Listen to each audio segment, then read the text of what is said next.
আসসালামু আলাইকুম প্রিয় প্রিন্ট ও ইলেকট্রনিক মিডিয়ার বন্ধুগণ।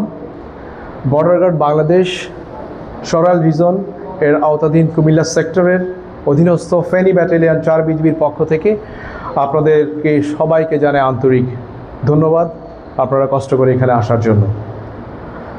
গত 24শে অক্টোবর 2025 তারিখে 1100 ঘটিকা হতে 25শে অক্টোবর 2025 1100 ঘটিকা পর্যন্ত ফেনী ব্যাটালিয়নের দায়িত্বপূর্ণ এলাকায় পরশুরাম ফুলগাজী ছাগলনাইয়া উপজেলার চট্টগ্রাম জেলার জোরারগঞ্জ থানার অন্তর্গত সীমান্তবর্তী এলাকায় এই সময়ের মধ্যে আমরা গতকালকে ব্যাপক অপারেশনাল কার্যক্রম পরিচালনা করি এবং তারই ফলশ্রুতিতে ভারতীয় শাড়ি, তৈরি পোশাক, বিভিন্ন প্রকার বিস্কিট এবং গরু জব্দ করতে সক্ষম হই, যার আনুমানিক মূল্য প্রায় 1,20,05,125 টাকা।